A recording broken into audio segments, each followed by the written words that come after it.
The sun was barely rising over the rolling fields when I first saw her, steady as a silver bullet, that shiny SUV speeding across my private farmland like she owned the place. At first, I thought it had to be a mistake. Nobody would knowingly drive straight through someone's property, especially not in our small, quiet community. But then I saw it again the next morning. And the next, every single day, like clockwork. That's when I realized it wasn't an accident. It was deliberate. It was disrespect. And it was her Karen, the self-proclaimed queen of our local HOA. Now I'm not a man who looks for trouble. I mind my land, work my crops, and try to stay out of everyone's business. But Karen seemed to think the world revolved around her and her precious shortcut. For her, my farm was just a convenience, an off-road expressway to get to the other side of town faster. No permission. No apology. Despite my polite warnings and clearly posted signs, she'd laugh and wave as her car cut through my property, her tires leaving fresh tracks in the soil I worked with my own hands. It wasn't just about the land anymore, it was about the principle. She ignored the law, she ignored common courtesy. And she ignored me. Every time I tried to confront her, she'd brush me off like I was just another obstacle in her perfect morning routine. That's when I decided that something had to change. Karen wasn't going to stop, but I could make sure she wouldn't get away with it so easily. So I laid a plan. A simple one. Nothing harmful. Just a reminder that this was my land. One deep trench, dug right across her usual path. Not big enough to hurt anyone, but wide and muddy enough to be seen and felt. The next morning, I stood on my porch with a cup of coffee, waiting. Right on time, she appeared, sunglasses on, music loud, confidence high, and then her front wheels sank. The back wheels spun. The car lurched sideways. Karen's shortcut had finally caught up with her. But that wasn't the end. Not by a long shot. Because when Karen got out, covered in mud, red with fury, she didn't just scream, she threatened. And she wasn't going down without a fight. What happened next? Well, you wouldn't believe it. The sound of mud sloshing under her heels was almost satisfying. But the chill in Karen's voice was enough to wipe the smirk off my face. You think you're clever? She snapped, pointing at the trench like it was a crime scene. You're going to regret this. Her perfectly polished nails were caked in wet soil, her expensive boots sinking deeper with every angry step. She looked ridiculous, yet somehow her words felt like a warning I shouldn't ignore. I didn't respond. I just watched, silent and steady. Let her rant. Let her explode. That's what people like her do when they're not in control. And Karen always had to be in control. As she grabbed her phone and started recording, probably for some HOA meeting or a fake police report, I wished it was over. But it wasn't. This was just the beginning. Later that morning, after she got a tow truck to drag her SUV out and peeled off in a cloud of rage, I walked the length of the trench again. It wasn't deep enough to trap anyone accidentally, just a muddy reminder carved into the ground. I hadn't expected a full-blown war. But seeing her that angry made me wonder what she'd do next. Because if there was one thing everyone in town knew, it was this: Karen didn't lose quietly. Word spread fast in our quiet suburban corner. People started talking, not to me of course, but in side-eyed whispers at the diner and grocery line. Some were on my side, others, well, they'd been dealing with Karen longer. Especially the poor folks who lived on her street. She'd reported people for having mismatched mailbox colors. She'd fined a family for opening a lemonade stand without proper HOA approval. She even got someone's holiday display taken down early because it wasn't tasteful enough. But no one ever stood up to Karen, not until I dug that trench. It wasn't just a shortcut to her, it was a symbol, a challenge.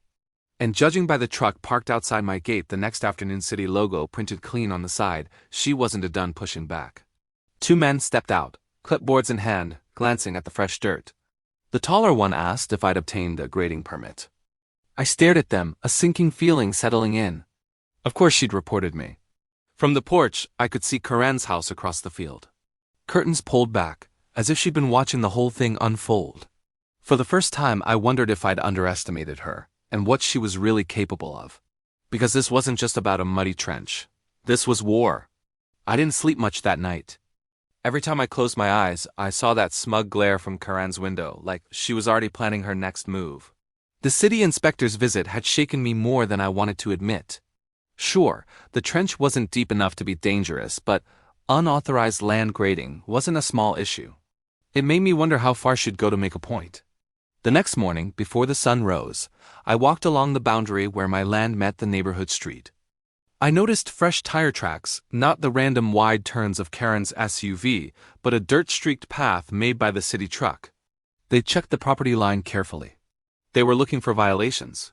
It wasn't hard to guess who sent them. Later, at the feed store, I overheard two older locals talking near the seat counter. "She's gone after him now," one said, shaking his head. "You don't poke the queen unless you're ready to get burned." The other laughed nervously. "Hope he's got a lawyer." That stuck with me. I hadn't done anything wrong. That trench was on my land, but Karen didn't care about right or wrong. She cared about winning. And for some reason, my farm had become her target. It all started to make sense when I got a call that afternoon from the county office. Someone had filed a noise complaint over late-night equipment use. I hadn't touched a tractor after sundown in weeks. But as the officer explained the rules and warned me about citations, I could practically hear Karen's voice behind every word. She was using the system against me. Every little thing became ammunition. That night, while feeding the horses, I noticed something else. My mailbox had been pushed over. Not broken, just bent, as if someone had leaned on it too hard. My dog barked toward the road, but when I stepped outside, all I saw were headlights disappearing over the hill. Coincidence? Maybe, but I could feel the pressure tightening like a knot in my chest. I wasn't the only one she'd done this to. Just down the road, an old neighbor named Harold had his storage shed torn down after Karen reported it. Wasn't it aesthetically appropriate? He'd lived there longer than anyone, but it didn't matter. She pushed, and most people quietly gave in. But I couldn't. Not now. She had crossed onto my land. She had disrespected me. And now she was trying to bury me in paperwork and complaints. The real question was, what would she do next? Because Karen wasn't backing down. And neither was I. The weeks that followed were a slow burn towards something inevitable. Every morning, I walked the fence line with a flashlight before dawn, checking for vandalism, footprints, anything out of place. I couldn't shake the feeling that Karen was planning something bigger. It was an odd mix of fear and certainty, like waiting for a storm you can see forming far out over the fields. One afternoon, I came home to find a notice pinned to my front gate. A formal document, violation of community ordinances. My farm wasn't even part of that HOA, but Karen had found a way to involve them. She claimed I was creating a public nuisance, disrupting the peace and potentially causing property damage with my unapproved trench. The paper demanded immediate remediation. No signature, just a seal and a deadline. 5 days. That night, thunder rolled across the sky, loud and angry. I sat at the kitchen table staring at that notice while rain tapped like fingers against the window. I thought about Harold, about all the folks who'd quietly given up when Karen came for them. I understood why. It was easier. But I also kept thinking about that morning I'd watched her car sink. The way she looked at me, like I was a challenge. Like she enjoyed it. I folded the notice and put it in my drawer. If she wanted to fight, I wasn't backing off. The next day, things escalated. I spotted fresh tire tracks again, but this time they weren't on the edge of my property. They were deep in the backfield, the one I had intentionally fenced off. The soil was soft, and whatever had been there had left ruts almost a foot deep. I followed the track to the tree line where I stopped dead in my tracks. It was her SUV, parked halfway in the shadow of the woods, mud splattered across the sides. Engine still warm. No sign of Karen. I heard rustling nearby, too heavy to be an animal. My pulse kicked up. I reached slowly for my phone. Just then, a voice broke the silence. "Looking for something?" I turned. She was standing across the path, umbrella open, calm as ever despite the mud on her boots. She wasn't angry. She was smiling, almost proud. "You thought the trench was clever," she said quietly. "But you still don't understand how this works." Before I could speak, she reached into her coat and pulled out a small red folder. She let it fall open in her hand. "I've got something you won't be able to ignore," she whispered. And in that moment, under the dark gray sky, I realized just how far she'd go to win. Whatever was in that folder wasn't just a complaint or petition, it was something worse. And she knew I'd have no choice but to face it. She didn't hand me the folder. She didn't need to. She just stood there, letting the wind flip the edges open, revealing stamped documents and highlighted lines. The rain came down harder, soaking through my jacket as I stared at her with equal parts confusion and dread. "What is this?" I managed, keeping my voice steady. Her smile widened. "A development proposal." "It just got approved." She paused for effect. "You're standing on future HOA community land."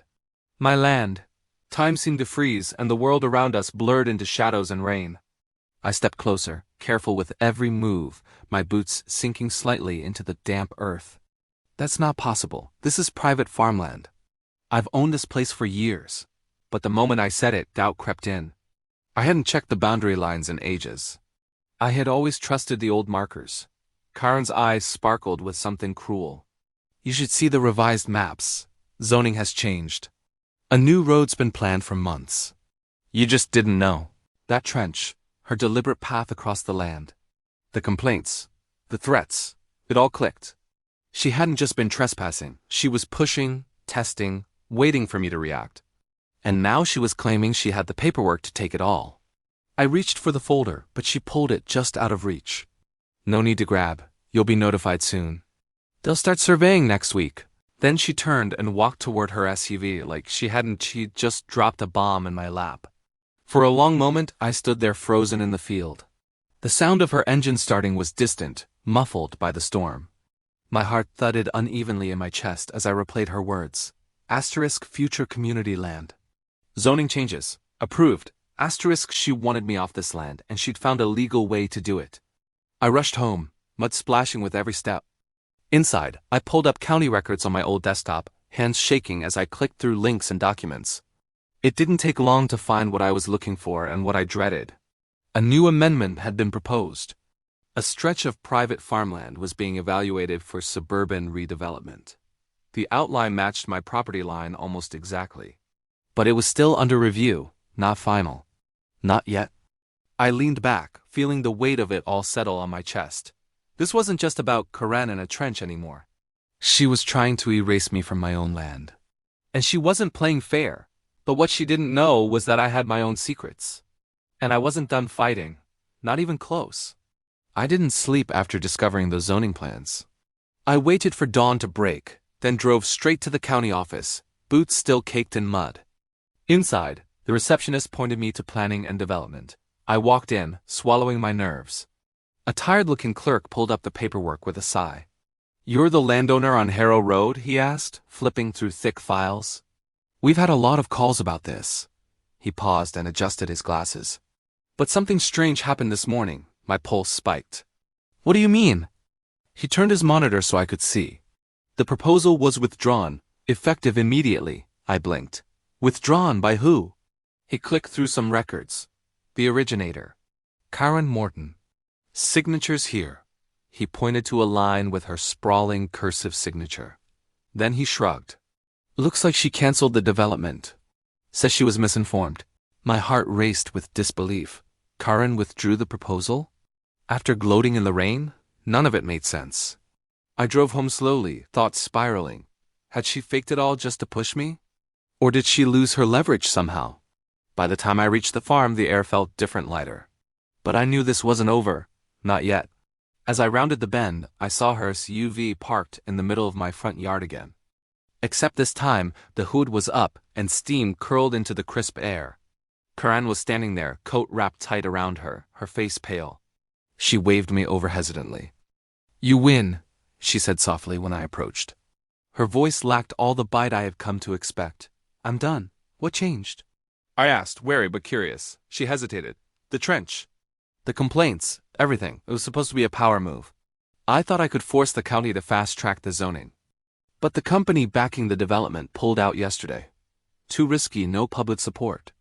She looked exhausted. And then someone sent them photos of what I was doing out here. My brow furrowed. Photos? She nodded, looking at me for the first time without that smugness. Front page email. Pictures of me trespassing. Driving over crops. Arguing with you. It got their attention. And not in a good way. Someone else had been watching. Someone who wanted her stopped even more than I did. So that's it? I asked slowly. You're just walking away? She nodded again. You won. She turned toward her car, then paused. But I still don't know who sent those photos. I watched her drive off one last time, the SUV disappearing over the rise in a cloud of dust. That evening, as I checked the fence line one more time, I noticed something tucked behind the post near the old oak tree, a small envelope with just one message inside. Asterisk, we look out for our own. Asterisk, no name. No clue, but I wasn't alone. And the war was over. The next morning, I stood on my porch with a cup of coffee and finally took a full breath. The land was still quiet. No tire tracks cutting through the fields. No city trucks lurking near the fence. Even the mailbox stood straight and untouched. For the first time in weeks, my farm felt like mine again. Peaceful, safe. But I couldn't stop thinking about that envelope. The message was simple, but the meaning was clear. Someone had been watching all along. Someone who understood Karen's power plays, her control tactics, and stepped in when things had gone too far. Maybe it was a neighbor she'd burned before. Maybe a silent witness who had seen enough. Whoever it was, I owed them more than I could say. That afternoon, I drove into town. The old diner was bustling, as usual. When I walked in, a few people looked up, nodded, then returned to their meals. I ordered my usual and sat near the window. For once, I didn't feel the tension of whispers or side glances. The air had shifted. Harold, my neighbor, shuffled over with his coffee. He didn't say a word at first, just gave me a knowing smile and sat across from me. After a long sip, he finally said, "Heard she pulled out." I nodded. "Yeah, all of it." He grinned. About time someone stood their ground. Then he leaned in a little closer. "Don't worry about who sent those photos. Just be glad you weren't fighting alone." I raised an eyebrow but didn't push. Harold had seen more than most in our part of town. And he liked to keep things simple. After lunch, I drove home along the back roads, windows down. The fields stretched out wide on both sides, fresh after last night's rain. I parked near the trench, now filled in and smoothed over, and stepped out to take one last walk. The soil was rich beneath my boots, the air crisp. I thought back to those mornings when Karen would speed across the land without a care. Now all that remained were faint tire marks already fading. She was gone. The development was gone, and the farm was mine again, not just legally, but rightfully. I stopped near the oak tree and glanced once more at the fence post where the envelope had been. Whoever left that message knew this place meant more than just land. It was a part of who I was. And thanks to them, I still had it. Maybe I'd never know who helped me. Maybe I didn't need to. All I knew was this: in a world full of Karens, there are still good people out there who fight back quietly, steadily, and in the moments that matter most. And for that, I was grateful. The farm stayed quiet that night. And so did I.